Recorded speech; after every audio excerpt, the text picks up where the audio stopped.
Thanks for downloading the Highly Relevant podcast. But before we begin the show, I want to talk to you about the All of Us research program.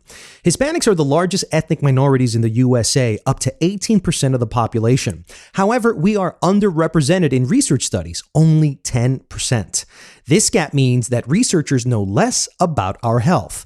Hispanics deserve to be represented in studies so we can know more about our health and be as healthy as possible. As our population grows, so should our participation. Create a better future by participating. Just visit joinallofus.org/highly relevant.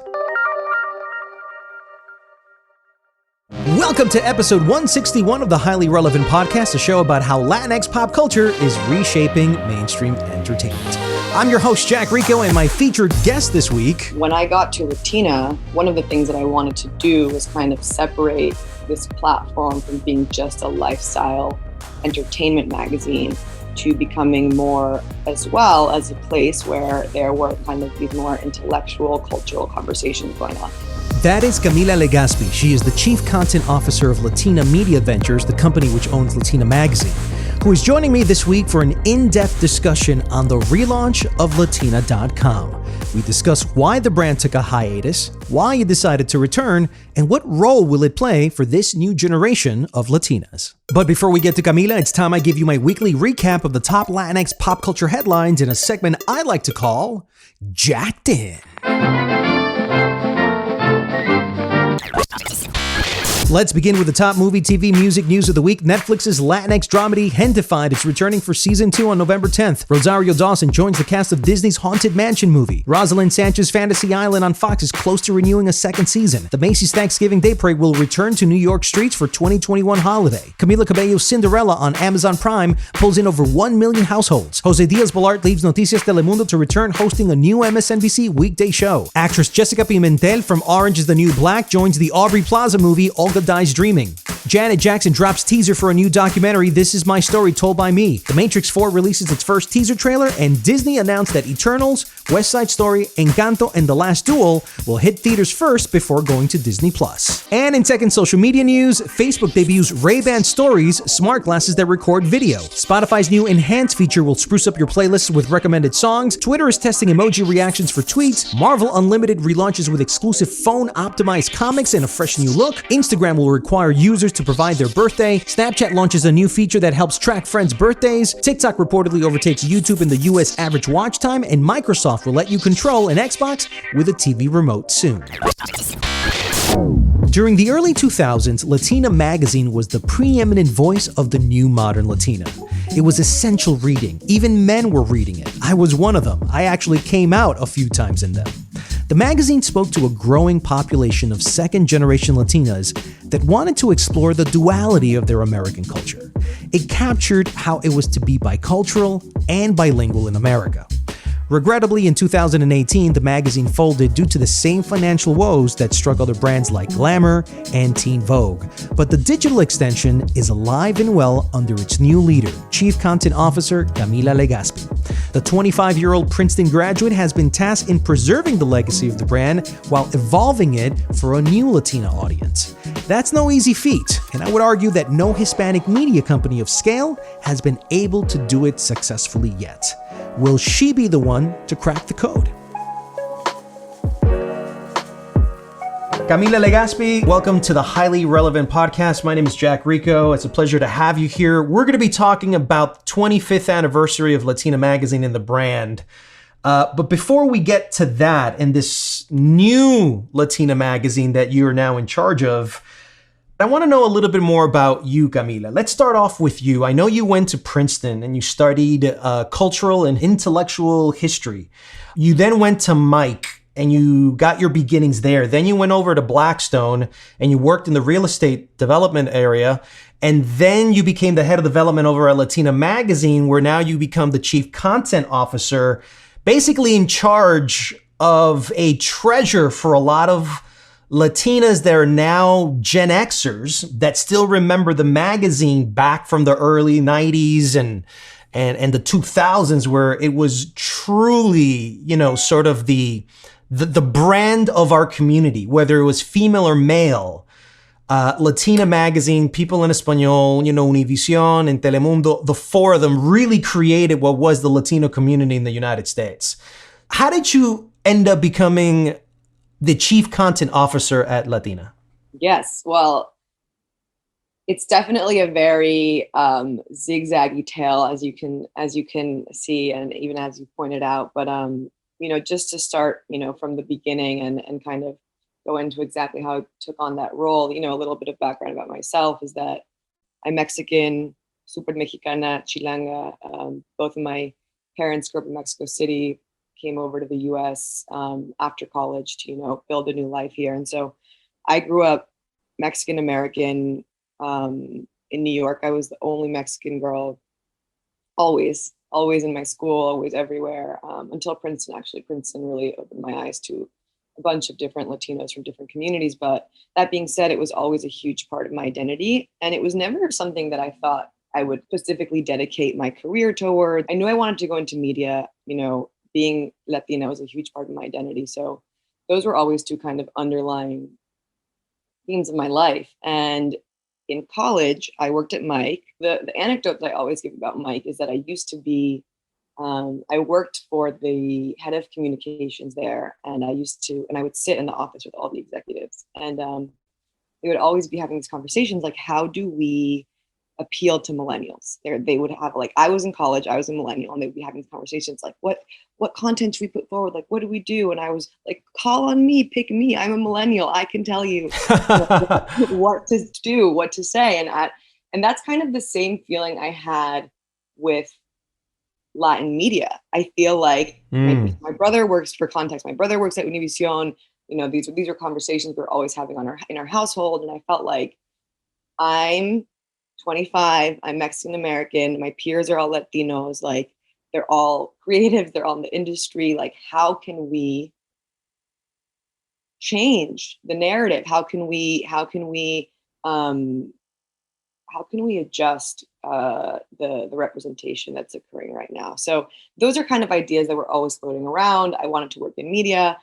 I kind of followed the train of finance people at Princeton going into Blackstone. And so that was really something that I felt like, I wanted to establish kind of some fundamentals in business. I wanted to even, for female Latina, I think it's in a lot of ways paving a way to go into finance. And so that was kind of my mindset there. I always wanted to go back into media. So what happened there is once I left Blackstone, I was trying to figure out exactly what I wanted to do. I had been brainstorming starting a media company with a friend. Kind of every conversation that we had. By the way, to interject, what was the media company you wanted to start? I'm very curious. It was not specifically a Latin media company. I would say the way that we described it was kind of a combination of like Refinery 29, like a more intellectualized sort of like female platform is how I would put it. So I'm sure you've incorporated a lot of what you were originally thinking with your own media company into the Latina vision. What has always been my favorite part about media is reading these stories about sort of regular people who have overcome certain hurdles or who have broken barriers in their community or who have excelled, and reading these profiles on them, right?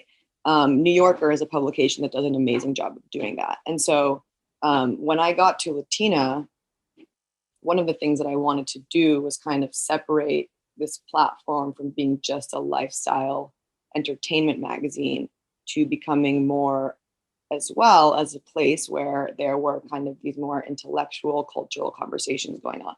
And I'll get to that in a bit. I mean, just to finish answering the last question, I ended up, I was having these conversations about this media company. I was put in touch with a friend. They were looking to hire someone at Latina to kind of build out business development. I started working there. And then when I actually got there, it's so funny because I think this was kind of exactly a year ago. And when I first got there, I came in with like all of these ideas and I was so excited. I was like, this is what we're going to do. This is going to do this. We're going to do this. We're going to do. And the person who's the editor at large, her name is Berkey Baldonado, and she's been at Latina forever. She was the fashion editor there for a long time.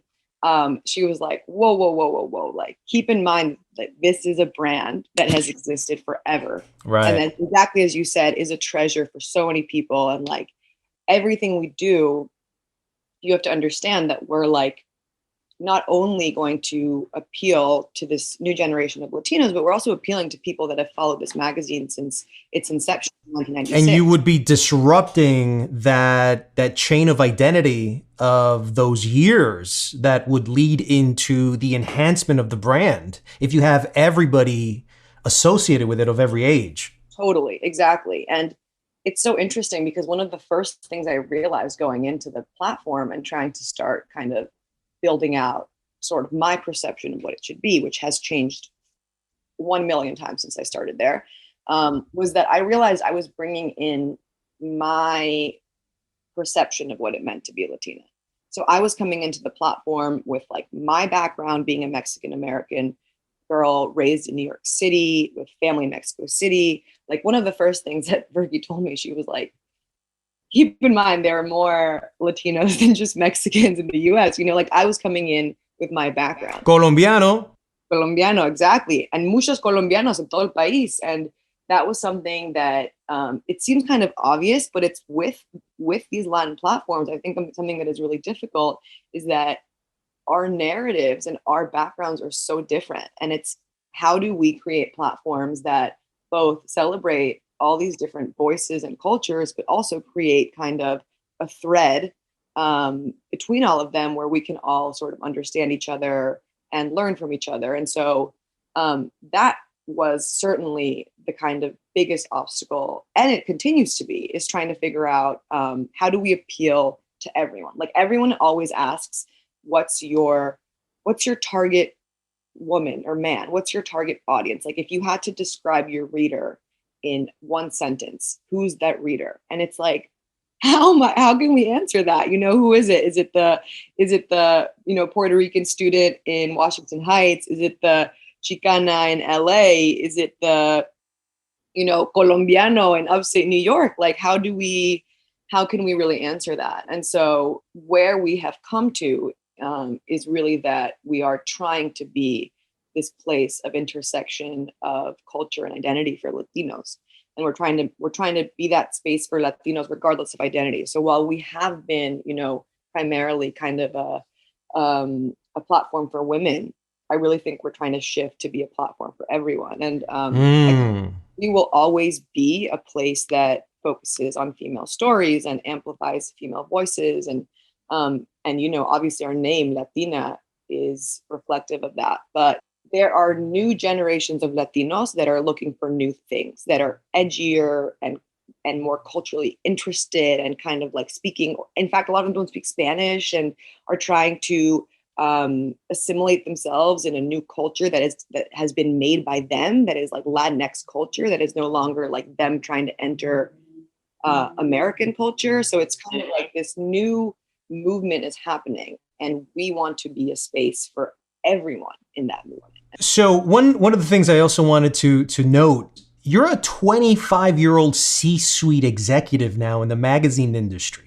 Tell me how you're handling that, what the reaction to that has been, and how are you intimidated by the title? Are you intimidated by the moment? It's a great question, and I think it's something that comes up, every single day, because either it's something that is really advantageous or it's something that's really hard. And so I think the way that it is advantageous, and I think, exactly like you said, Teen Vogue has been actually, I think, the platform that has paved the way for this. Because I think what Teen Vogue did, and kind of a few years ago, is realize that having someone who knew what people were feeling and thinking went a long way. And they kind of, I feel like, revolutionized their platform to be much more geared towards social justice and to be much more vocal and to take a stance on certain issues. And I think people noticed that. And I think that magazines or platforms weren't necessarily doing that before. So Teen Vogue is certainly a really good example that I look towards in terms of how they did it and how it worked for them. And so in that sense, I think that being in charge is certainly very helpful in that I think that a lot of a lot of what I deal with on a daily basis in terms of what content are we putting out, who do we want to put on our covers, who do we want to feature. I think that being 25 and kind of knowing what conversations are going on and what people are thinking and what the social climate is very helpful. I even think that in terms of that, I'm a little like older. I feel like that the Gen Zers are really the people that know and are kind of the tastemakers in terms of pop culture and what's happening. So I think in that sense, it's really helpful. I think in the sense that a lot of my peers are creatives. So I have friends who are musicians. I have friends who are photographers. I have friends who are filmmakers.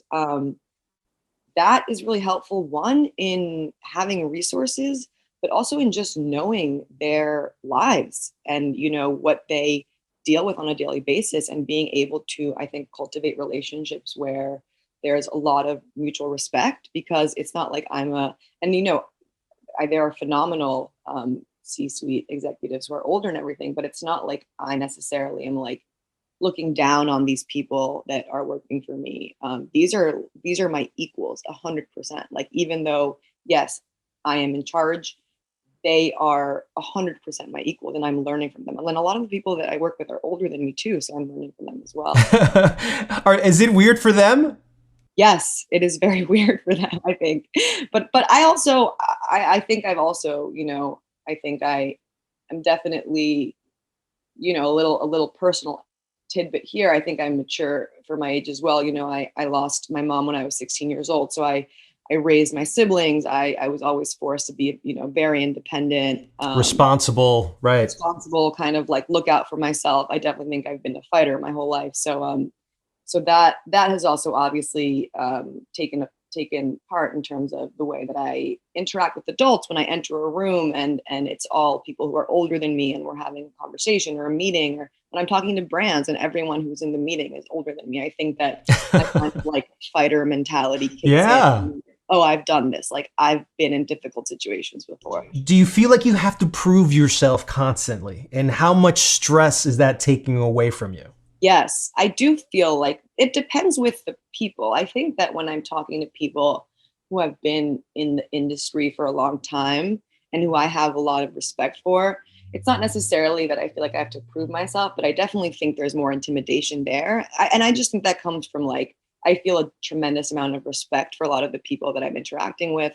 A lot of people that have been, Latinos that have been in the industry for a long time and know how hard it's been and know, the conversation that I'm having right now where I'm like, oh, we have to do this, this, and this. Like, they've had that conversation 500 times throughout their career. And so I think that's when I feel intimidated. And I think that, I've had Berkey, who's the editor at large, kind of be, I think, my anchor in all of this, because I think that especially in the beginning, and this was before I was chief content officer, but especially in the beginning when I had ideas or when I had certain conversations, I think she was always the person to kind of either like bring me down to reality or kind of give that older perspective. And so she has also played a huge role in helping me kind of navigate. Yeah, she's the yin to your yang.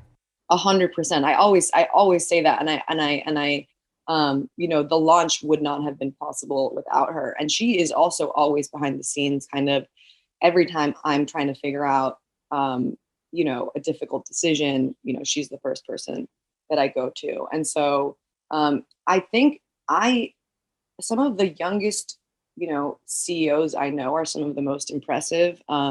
There's a company, Parade. The CEO is 24 years old. Daughter of Colombian immigrants. She is the youngest Latina to raise the amount of money that she has. And again, she's 24 and she's breaking barriers in our in the industry that she's in. And so I think the owner of Bumble, the app, is like a billionaire now. She's in her 20s, right? I think she just turned 30 or something, but exactly, yeah. But she started it in her 20s, yeah. Started in her 20s, exactly. And you obviously have all these examples of these phenomenal people that have done it. And I think that what I did read recently that I think kind of reflected how I feel is that when I used to read about a lot of those people, I would think like, oh, they're so lucky. Like they figured it out. They just must have been really lucky. Doesn't that suck? 100%. And now I'm like, oh, it's not luck. It's just that you literally work your ass off every single day nonstop. So that's essentially what my life is right now, but it's worth it and it's amazing because I love what I'm doing. What happened to Latina magazine when it took its hiatus? There were people that thought it folded. There were people that thought that it was never coming back, that it had retired. A lot of people thought it flopped, it failed, it imploded, it collapsed. Then the word hiatus has been used, which is very interesting. The New York Post said that initially Latina magazine was suffering from financial issues.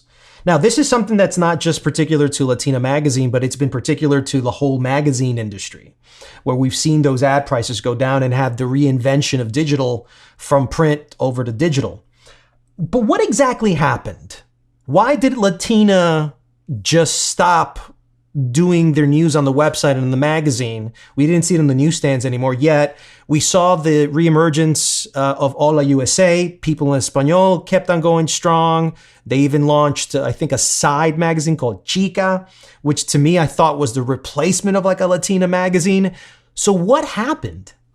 I think the easiest explanation really is to do with the print magazine industry. You know, I think that some survived and some didn't. And obviously it was before my time, so I don't know the specifics. But I do know that it was hit pretty badly by that kind of transformation into the digital space. And I think obviously when you look at Latina, one of the first things it'll tell you is about all these financial troubles. And I think that essentially what it did was take a step back. And I do think, all the words you're using, by the way, in terms of like folded, imploded, they're not wrong. There certainly was a lot of financial difficulty. I think that there was a lot of leadership changes that were happening. And again, and I wasn't there, so I can only speak to kind of what I have heard and what I have read and what I know from the people within Latina. But there were a lot of leadership changes. There was a lot of, it kind of seems like chaos. And I think that a lot of that was caused by the fact that it was just a really hard industry to be in. And couple that with obviously the fact that it's really hard to be kind of like the pioneering magazine for Latina women. It's already, even now, I'm seeing how tough it is to get advertisers, to get brands. So why is it still tough, even though the numbers, the census numbers just reflect constantly every 10 years that we are the shit? It's mind-boggling to me. But what is it? Do you think it's racism, Camila?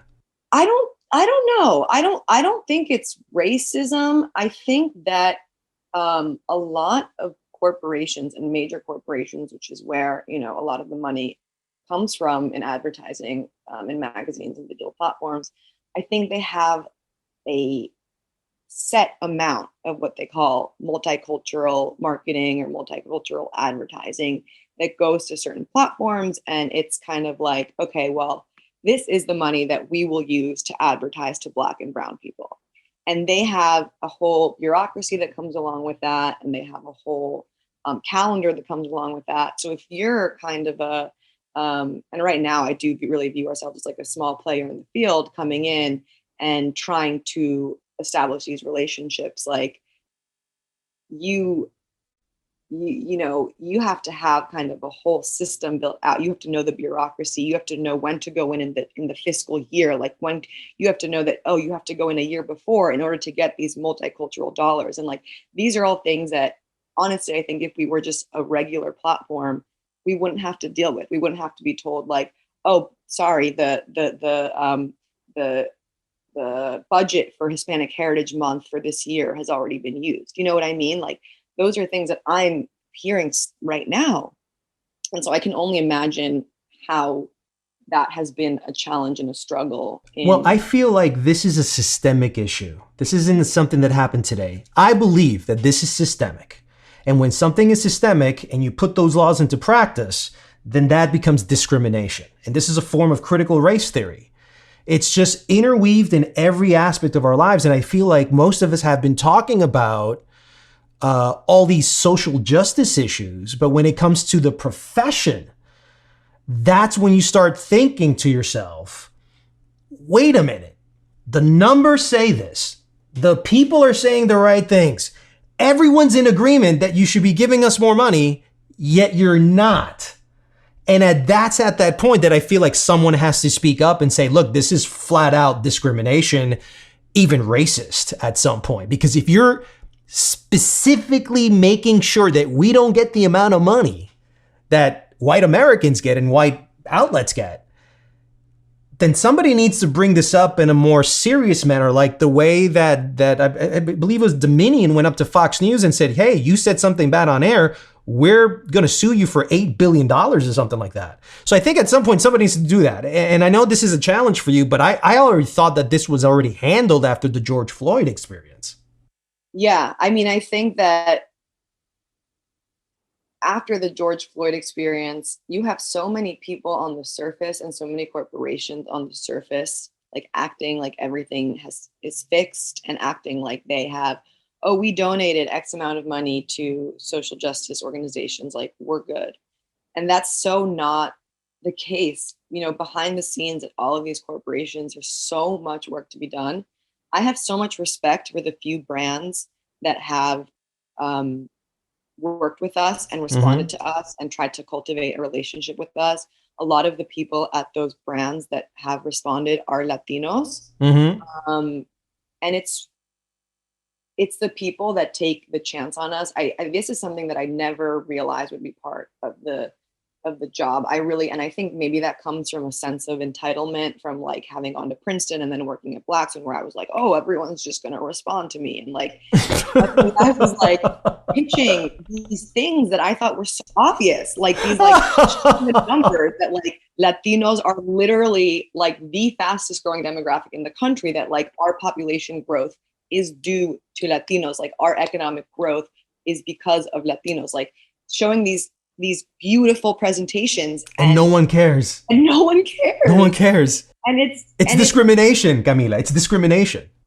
It's crazy. It's totally crazy. And so and it's so funny because after a lot of this was happening before we relaunched. So a lot of the pre-launch, on my end was trying to find brands and to find partnerships. And I got like 0 responses. And then after we launched and after we were kind of making headlines and, a lot of people were reposting our things, like some people started being like, oh, I'm so sorry I didn't respond to your email from 10 months ago. Like, would love to pick up the conversation. And so I just, and I won't say names, but there are a few brands out there that I have a lot of respect Let's for. get names. Let's get names. No, I'm just kidding. A lot of respect for. I'm sure you'll see them pop up in our work in the future. But there are just, respect to the people in these major corporations who are taking risks, because it is not an easy feat.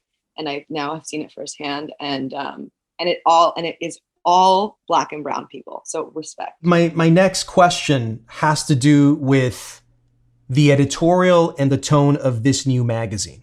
Now, you were briefly talking about it, but I kind of want to get into detail on this new vision. And before I begin with that, let's start off with the word Latina. I feel like for the last couple of maybe year and a half, 2 years, we've been at odds with the term for how to describe us. Latina, Latino, Hispanic, and now Latinx. What does Latinx mean to you, Camila? And how is that definition imprinted in the magazine today? You're asking this at a good time, because it is definitely something that we have been talking about a lot. Like, I think there was a poll in the last 2 weeks, and Gallup released a poll that basically showed that Latinos have no preference between Latina, Latino, and Hispanic and Latinx. I mean, the polls do show that Latinx is certainly the one that is the least used and the least known. Like, I don't identify as Latinx, but I do use Latinx to be inclusive of everybody else. Exactly. And I am the same. I am now actually shifting towards Latin. I had heard it before because people use the E in Mexico, because the X obviously is not something that you can really say out loud. So, in interviews and conversations we've had with non-binary individuals, they have used the E. We were thinking about our relaunch. Actually, one of the things we were thinking was, should we change the name of the platform to Latinx? This was also, a year ago, like you couldn't really use, and not saying that you couldn't really use it, but like I wasn't even really using Latina or Latino because I really felt like Latinx was sort of the label that was within my community, within my echo chamber. And for the new generation of Latinos in this country. Exactly. So the way that we saw it, and the way we still see it, is that Latina is really an ode to the women that started the company. The Christy, the founder, a trailblazer in her industry, started this magazine, and it was built up by Latina women. But we did change our mission statement to reflect that it is a place for Latinx individuals, regardless of identity. And my stance on Latinx is probably quite similar to yours. Is that I will use the term that makes, even if it's just 2% of people, that makes them feel comfortable. So right. Even if it's like, people are always using these polls and they're like, oh, well, only 4% of people use it. And it's like, okay, well, you don't have to use it then. But I want to make sure that everyone in our audience feels comfortable. So in order to do that, I will use the term that includes everyone. And so while that used to be Latinx, I think now it's leaning more towards Latin, Latine. And so we are using that more frequently now in our writing. I think that people also feel, and again, you have so many different groups that are following Latina, but there are groups that feel that Latinx is a colonized term. It's something that was made by Americans. I understand the negative aspects and the negative dimensions of the word, but damn, they're using it as a slur now. And that's the part that I'm like, let's hold on your horses, bro. It was never originated with that. And I've never felt like if somebody calls me a Latino, like it's as a slur or anything like that. So I think people have exaggerated that. And I just feel like whatever you're comfortable with, because maybe my father feels comfortable with Latino as opposed to Latinx. I agree. I mean, I'm with you on that. And even Hispanic, like it's so interesting because a lot of younger people really don't like Hispanic, but a lot of older generations have grown up with it and have heard it their whole lives. So it's just what they know. And it's not because they're okay with, the colonizer, and it's not because they're trying to consider themselves more Spanish. I mean, a lot of people, it's just the classification that was used for them. At the end of the day, these are all classifications and terms that have been created to define us. I agree. I think this is a part of the identity politics that I think are defining of our generation. And I think that we just, as a platform, have to adapt to, the way that people feel in the moment, and just make sure that we're inclusive of everyone. But we definitely, sometimes we post things. Recently, we've been posting things with Latinx, and we get so many. First of all, yeah, our comments are always crazy, but we have gotten a lot of comments that are like, I'm unfollowing you because you use Latinx, like never use Latinx. I've gotten the same thing too. Before we continue with our interview with Camila Legaspi, I want to talk to you about the All of Us research program. Hispanic culture is pop culture. We are leaving our mark everywhere from music to food to fashion. One place where we need to make an impact is scientific research. All of Us wants to include our voices in research so we have a better idea of how unique we are genetically and to see if we're prone to other diseases. Did you know individuals of Puerto Rican descent are roughly twice as likely to develop diabetes as someone with South American heritage? Join the revolution by participating in All of Us. Visit joinallofus.org/highly relevant. Now, back to our interview with Camila Legaspi. So now that we've defined Latinx and how that has interweaved itself into the editorial, tell me about your editor-in-chief and why is she the right person for this? So we don't have an editor-in-chief, we have an editor-at-large. What's the difference in title semantics? The editor-at-large is more overseeing everything rather than having everyday constant role in the team where you're sort of approving every single thing. Like editor at large is much more of like an overseer. Berkey has been the editor at large at Latina since I was there. And again, so she's the only person from the previous team that has been around and that has stuck around. I think editor at large is the term that we use just, and again, I think that we think of her as an editor-in-chief. We also have a managing editor, which I will get to, and kind of those two roles together, I feel like sort of make up the editor-in-chief. So it's kind of split in two. And I think that just has to do with the fact that we are new and trying to figure out exactly what the team will look like. Again, like we really just started building out the team at the end of May, so it's only been a few months. And I think the goal ultimately, yes, is to bring in an editor-in-chief who's young and who has experience, who can really align with our voice. And that's something that, you know, I do think in the next few months we will actively start looking for.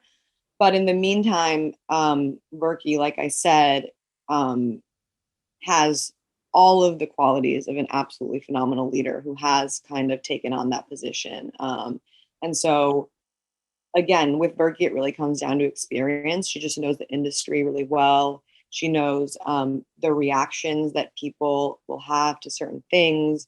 She knows what content has historically done well, which content hasn't. An invaluable asset. Invaluable. Like it is so helpful to have her on the team. And she also just knows a lot of things that we've done in the past. She knows New York Fashion Week and which stories work and which stories don't work. And she has done that, you know, many, many, many, many times. So she knows exactly what works and what doesn't. She is also Mexican American. She's from LA. So it's definitely very useful to have her kind of complement my experience with New York. Like I feel like I cover a lot of East Coast stuff and she covers a lot of West Coast stuff. And she has that back, you know, she grew up in LA, her whole, you know, she grew up in an intergenerational household. She has a lot of experience with sort of LA Latino culture. And she, as managing editor, I think takes on a lot of the roles that editor-in-chief would have. You know, she oversees every single article that's being written. She oversees all the editing that's being done. She talks to all the writers. She assigns stories. She handles kind of new pitches that come in. She will send pitches to writers. And so she is kind of the organization and the operations behind a lot of what we do editorially at Latina. She also went to Princeton with me. So I knew her at Princeton, but we actually were connected post-Princeton. And so I think kind of her plus Berkey and plus myself, we sort of make up the core of what is the editorial at Latina. I certainly have more of a, my work is much more with what we do on our social media, all the video content that we do. I handle much more of that. But definitely when it comes to the development of ideas, even to the development of series, we all work together. Are we getting a magazine? I hope so. I hope that that's where this goes. Because right now this relaunch is strictly a digital relaunch. It's strictly digital. And I think that the unfortunate thing is that I just think that's the direction that we're going in, you know, as a whole. I think that, yes, there are still magazines that have made it through and survived, but just with every coming year, everything becomes more and more digital. I think what would be my kind of dream is to have these sort of like limited edition print issues that come up quarterly or with certain you know, months or with certain special events. You know, like it was our 25th anniversary this year, but let's say we do, you know, we have a 30th anniversary. Something that would be great would be to issue a print magazine for that. And it's certainly, well, everything is becoming a hybrid. I mean, if work from home and the office is now becoming a hybrid, school, I know, education is becoming a hybrid between personal. So why shouldn't magazines have their hybrid release schedule as well? It's so true. We live in a world of flexibility now, I think. So it really comes down to two at the end of the day, is like to budget. So I used to collect Latina magazine, GQ magazines and everything. And I would not read maybe 8 out of the 12 issues. And I'm like, damn, I never got to read it, but I would read maybe something online or, really quick. So I don't need 12 issues, but I do maybe need 4, because those 4 will a drive at the doctor's office, whatever it may be, I can handle 4 a year. Oh, 100%. I think that I certainly have that in mind. Once we can build ourselves out a bit more, I would love that. Tell me about the voice of the magazine now. How would you describe it? It's one of those questions I'm like, kind of changes depending on the month. But no, I think the voice of the magazine is just the new generation of Latinos. A lot of, I will say, a lot of our audience is first gen. I think in a lot of ways it is not totally different from who I am, who Alyssa is, young, 25-year-old Latino, Latina, Latine, who either grandparents came here, whose parents came here, who are interested in culture, who are interested in entertainment, who want to learn more about people that have made it in their community. I think that's a big part of it. I think that the voice that we have is shifting a little bit more from aspirational to inspirational. Whereas Latina, I think, used to be kind of this glossy lifestyle, more glamorous. Glamorous is the right word. Is glamour no longer a desire of the reader? Magazines, for the most part, female magazines, for the most part, their identity was always catered around celebrity and beauty. And a lot of the beauty was because advertisement and revenues were coming in strictly from that beauty business. So even if you hated beauty or you didn't want to be a part of the beauty business, you kind of had to, because beauty brands were looking for female beauty readers to sell their stuff to, especially the Hispanic woman, which has a $1.7 trillion purchasing power in the United States. Celebrity and glamour beauty, is that no longer a part of the DNA of the new magazine? It will always be a part of it. And it is a part of it in the sense that, like, we are trying every day, every week, every year to highlight up and coming celebrities, up and coming musicians, up and coming actors who are, breaking boundaries in their industries. It's no longer, I think, the main facet of the magazine. And I think when it comes to glamour too, glamour is so interwoven with this idea, I think, of like westernized beauty and Eurocentric. Absolutely. And so it's just moving away from that. I mean, Latina historically had a reputation as well of having, lighter skinned Latinas on their cover. And that, I think, was tied to this idea of luxury and glamour and aspiration. And colonialism at the end of the day, 500 years of colonialism, which you understand very well as a Mexicana, and what the Spaniards did and the trauma that still insists. There's this new neo-colonialism surging that's happening in Mexico right now. And there's a movie called 499 de Rodrigo Reyes that essentially talked about this colonial aspect of us. I happen to think that Latinos, Latinas, we're all entrenched in white culture. And that is not something we should be ashamed of. We are a byproduct of our society. We are a byproduct of being born in this country of white culture. We are the number one demographic that over-indexes in movies in so many categories that are not Latino, but are white. Yes. 40% of Latinos are now marrying white people, and white people are marrying Latinos more than ever, according to the census. Yeah. So what we're seeing, and this is just my view as a person in this business for the last 25 years, is that we used to deny our desires and likes for whiteness. We're the superpower race. We can be any race we want. We could be Black, Indigenous, Asian, and have our Hispanic ethnicity. No one else can really do that. So if we want to be white, we can be white. And if we want to be Latino at the same exact time, we can. And I just feel that at some point, the editorial voice needs to embrace a form of whiteness that we, at the end of the day, deep down inside, we might not say it publicly, but we love white culture. We love those Avenger movies. We love all that stuff that happens at the MTV VMAs and the Billboard and the American Music Awards and the Grammys and the Met Gala that has nothing to do with Latino stuff. We love it. So we should include it as part of our identity. It's true. I think the way I see it is that we also just love pop culture. You know what I mean? Like, we're we're, and that has to do in part with the fact that we are like this, we make up so much of the population, but we love pop culture. And when something that we have talked about a lot is, do we, if there is a new Avengers movie and the protagonists are non-Latino, like, do we bring them on our platform? Because our entire audience loves them.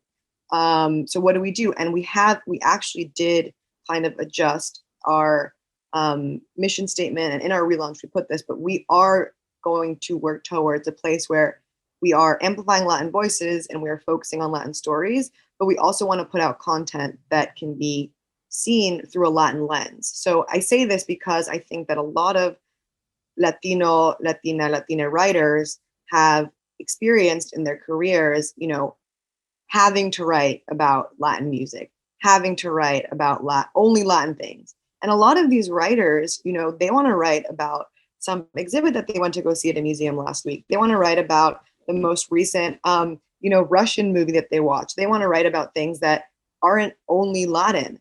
And so we want to move to a place, I think, that where we are, hiring Latin writers who can also write about these other things. But they're showing it through a Latin lens, inherently by the fact that they are Latin.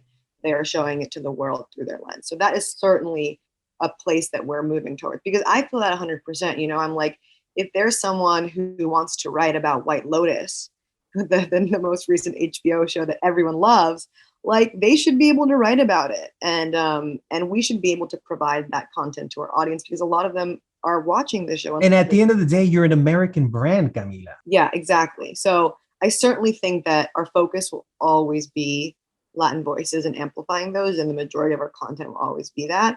But we do also, if there's like what was that show that everyone was watching, Tiger King? Like, when Tiger King was out, and this was before I was a Latina, but like, we should be able to talk about that with our audience as well. I think that this is a great moment for Latina Magazine to really explore so much of our transitional identity, because we're in the middle of a transition. We're not at the finish line. We just left this scarring issue of like having to separate our identity from our parents, because we never really wanted to do that. But now we're older. We got our kids, families, and now we're starting to look at everything very differently. And you're like, am I a Latino, or am I an American? But if I'm in the middle, then why don't I belong in both? And I feel like I'm lost. I'm in limbo. And all these questions that we're all having conversations about, including now white and Black and Asian culture in one. More Latinas are now marrying Asian people. I have a Puerto Rican friend that married a Japanese woman that has Puerto Rican Japanese kids in Tokyo. This is the new generation, this multicultural, mixed race, new majority ready America that we're living in. And I just feel like our content needs to reflect that mix. That's what makes us unique. 100%. I'm so on board there. And we actually have been, we've been working, we just hired an Asian Latina writer. We did a studio. Wow, that's an Asian amazing. Latina artist. Like, that's like a demographic that literally has been forgotten or not spoken about by the Latin community. Of course, Afro-Latinos and Black Latinos have always been underrepresented, always have been kind of standing behind, I think, these lighter skinned Latinos when it comes to representation. But you have also all these other, like, you have Black Latinos, you have Indigenous Latinos, you have Asian Latinos that have been behind the scenes and no one talks about. And it's like their time is now. And we have so many cultures to represent, and we want to do that in the next. Which now leads me to the question you hate answering, but I have to ask it because you kind of alluded to it at the beginning of our conversation. Who is your target audience? What does a Latina look like today in 2021 in America? It looks like someone, and I will say, I do think it's someone between the ages of 18 to 34.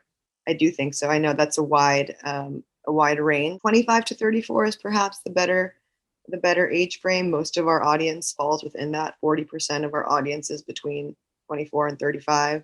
Is someone within that age frame who comes from a Latin culture in some way or another.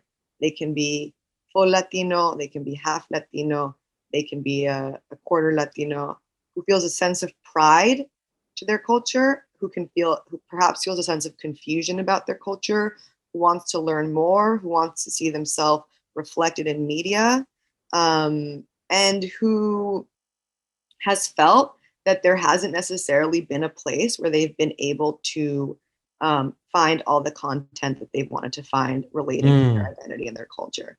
And so that is kind of, at the end of the day, it's like, it's not like our reader or our average reader is this person who lives here and likes to do these things. And I will say, when it does come to demographic, certainly I do think that our reader is someone who, speaks English. 90% of our readers speak English, is within that age frame. But beside that, we have people from all different cultures, all different parts of the country. I do think the majority of our readers are in New York, LA, Chicago, Houston. So we do have kind of the more coastal cities, the more liberal cities. That's certainly part of our viewership. But at the end of the day, I do hope, and I think that the reader and the viewer, and this is from the beginning and the inception of Latina, is someone who can't find this content elsewhere. And I always say, like, if we can make at least one viewer out there or one reader either feel less embarrassed about something about their culture, or feel inspired that they can do something that they felt they haven't done before, or read a story about someone who looks like them and for the first time feel like they resonate from that story, we've done our job. Like, we are successful then. And so that's kind of the direction I want to go. And I want people to feel inspired, and I want them to feel understood. And I feel like every conversation I have had with people that we've done content with or interviewed or put on our platform somehow, I'm like, oh, you get it. Like, you get, and you get it way more in ways that I don't even get it. Like there's a sense of sisterhood, brotherhood, familiarity within all these conversations we have. And so I want the reader, whoever that 18 to 24-year-old who lives in New York, LA, Houston, who comes from his first who's trans, straight. Exactly. It is tough. It is tough to have kind of a more generalized, I think, demographic. I do think that is a hard thing. I think it would be way easier if we were like, oh, we're just going to appeal to, Latinos in New York, and we're going to focus on Dominicans and Puerto Ricans and Mexicans because those are the kind of greatest demographics. But no, like, that's not who we are. I wanted to ask you about bilingualism. Bilingualism has been a hallmark trait of Latina magazine since I can remember. There used to be pages in English, and then literally the next page was in Spanish. And then they stopped, and it was like some stuff were in Spanish and English. And then I think they tried a Spanglish thing at one point. They were also in the process of experimentation. What does the language tenets for the magazine consist of today? So predominantly English. What are we talking about? 70-30 or just 100%? I would say 95% English right now, because we do have a lot of younger Latinos who don't speak Spanish. And I don't think that is necessarily a bad thing. I don't think it's representative of them being less Latino. You don't feel that preserving the Spanish language is a part of your responsibility? Listen, personally, I do. I was raised, I wasn't allowed to speak English at home. I speak Spanish with my siblings and my dad. I only speak Spanish to them. So I am coming from a background of like being told my whole life, like, preserve your Spanish, preserve your Mexican identity. So why doesn't that translate professionally then? Because it's so different for every single family. I mean, there's a lot of families and a lot of parents that don't have the privilege or time to be able to speak only in Spanish to their kids. There's a lot of families that the parents are working all day, every day. They can't, necessarily dictate these rules to their kids. There's a lot of families that come from other countries and feel marginalized if they speak Spanish or feel judged if they speak Spanish. So their instinct is to protect themselves and their children and to speak English. There's a lot of families that want to get away from trauma, from political chaos, and want to leave their countries behind. And so in doing that, they want to speak to their kids in English. And so I just think it ranges so much, and kind of in the same way that we use Latinx because we want everyone to feel included. I think we use English, and we primarily put content out in English because we want everyone to be able to read it, regardless of what they were taught. And I do think, and it's tough because I have dealt with this since Princeton. When I got to college, I felt like I met so many Latinos, and my first question would be like, do you speak Spanish? Or I feel like I would like try to speak to them in Spanish. And a lot of them didn't speak Spanish. And I remember I had a few friends who grew up in Texas in these border towns. Everyone in their communities were Latino, but they didn't speak Spanish. And that didn't mean at all that they were like any less Latino than I was. It was just something that was part of their community. It was just how they were raised. And a lot of the people that we work with actually don't, some of them do, but some of them don't speak Spanish. I will say, there are people we interview on our platform that don't speak English very well. So I have taken on every Spanish interview we've done, I would say. And some of them have been done by some of our other writers, but I do mostly the Spanish interviews. And we do have those because there are a lot of people that we want to hear from. Like, when the protests in Colombia were happening, we did an Instagram live with Goyo, an artist who's Colombian, and the whole thing was in Spanish. It was one of our most viewed lives, was one of the most popular ones. So then how do you handle that balance? Is it sometimes it's in Spanish, sometimes it's in English? Isn't that confusing? It is confusing. And I think that at the end of the day, we do want to weave in more Spanish pieces because there are also those people that really do prioritize Spanish. And like I said, there's probably a percentage of people who follow us who don't speak English.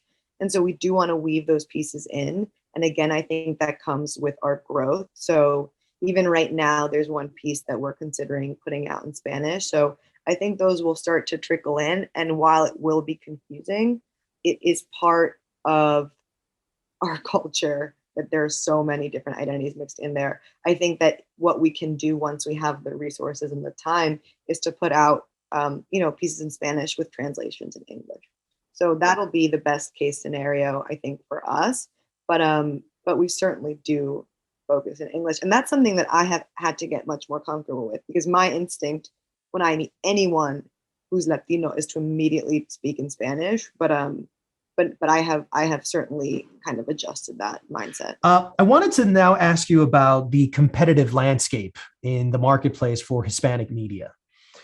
Latina Magazine, is it competing with People en Español? Is it competing with Chica? Is it competing with Hola USA? Is it competing with Remezcla? Is it competing with NBC Latino?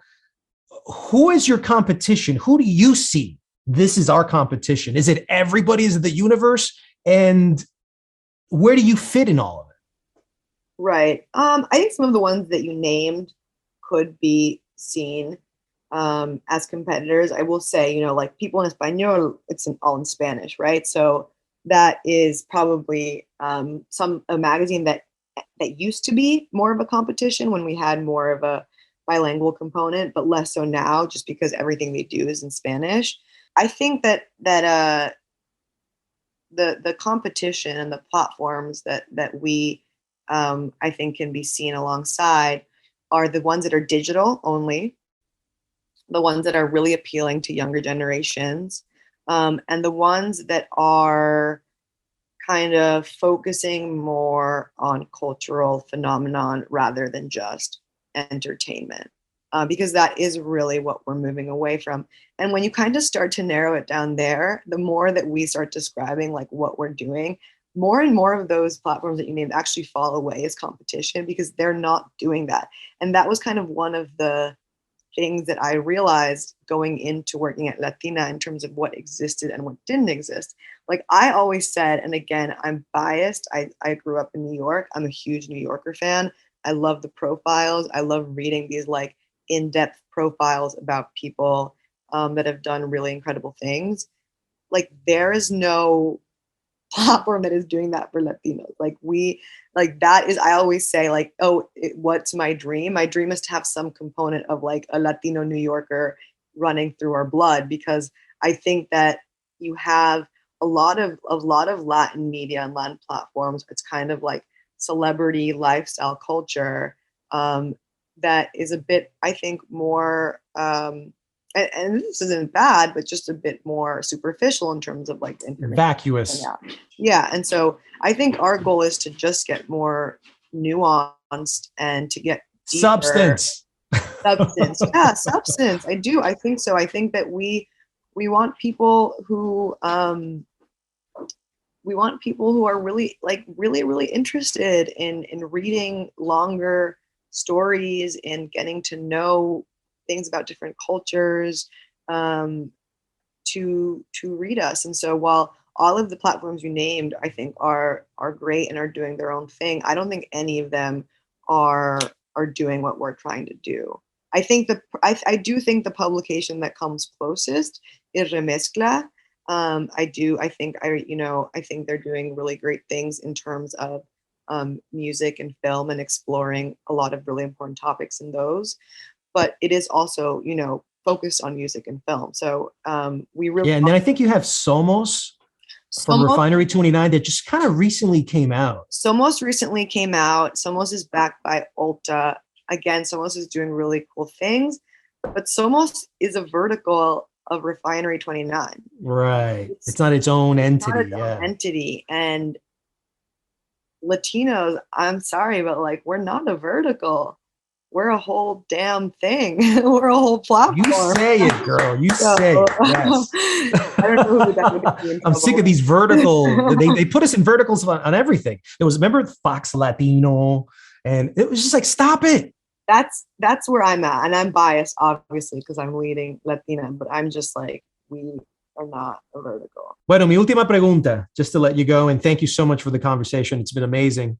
How would you define a win for Latina? How would you define success for it? And what is your vision for your tenure? Let's just put it that way. As long as you're at Latina Magazine, what does it look in its final product? I think it's that it becomes, everyone has their 5 or 3 platforms that they check every morning, that they read and that they go to and they scroll to on Instagram or Twitter. If we are one of those for the majority of young Latinos, in this country, that is a success. That is my dream. I think that I want us to be kind of one of those platforms that people check by instinct. I want us to build up content, and I mentioned this previously, that if it makes at least one person feel comfortable, feel understood, feel proud, I think we've been successful. And I think to be also in a position, and this is obviously coming from a more business perspective, where we have brands coming to us and wanting to work with us, and not just because we're Latino and not just because we can get them something that other platforms can get them, but because we are a widely respected, popular publication. So that's the goal. And I think that there have been parts since 1996 where Latina has been that. I think there are times where Latina has been at its peak and super popular back when it was a print magazine. And I run into people all the time, and these are definitely older people. This is more Generation X people that say I used to have subscriptions to 4 magazines, and Latina was one of them, and I would read it every single week. And I loved it. And my mom didn't let me read it, but I would hide in my closet and I would read it. And like that, if we can get to that with this new generation, then we're successful. And I will say, we recently did a poll on our Instagram where we said, we were asking a few different questions. We were asking, are you first generation, second generation, We asked what term people prefer to use. And one of the questions we asked was, did you know about Latina previously to this year, or did you find out about it this year? And 37% of our audience, and we have nearly 500,000 followers on Instagram, 37% of our audience responded that they learned about us this year. And so that was a huge win. That's a huge win for us. Like the fact that 37% of our viewers just found out about Latina and we just relaunched it is a success for us. So we, we're proud of that number. Well, I was going to say, is this your first podcast interview? Because I know you've been talking to the LA Times, but have you done podcasts? This is the first one. I did one with, not podcast, but I did a video one with Bloomberg, but this is the first podcast. So I hope to hear my voice later and not be annoyed.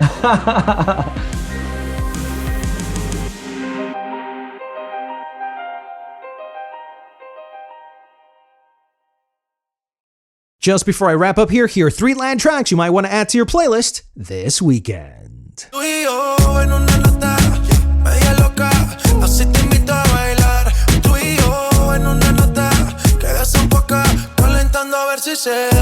Una Nota, J Balvin, Sech.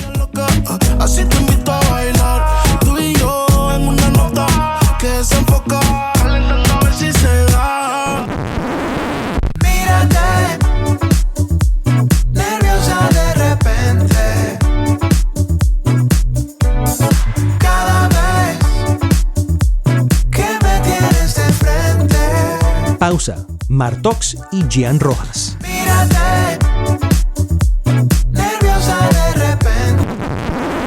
Déjame seguirte el paso, yo tampoco sé a dónde ir. Vamos a compartir el vaso, por el recorrido con ir. Daiquiri, Simón Grossman. Tampoco me gusta el cielo gris, deja que las nubes pasen. Mira cómo brilla el sol por ti. Déjame seguirte el paso. And that's it for episode 161 of the Highly Relevant Podcast. I'd like to thank Camila Legaspi for being on the show. If you like this episode, please share with your friends and have them subscribe and leave a review. You'll be helping us reach many more people. If you'd like to get in touch with me, reach out to me on Twitter, Instagram, or YouTube. I'm Jack Rico. See you next week on another episode of Highly Relevant.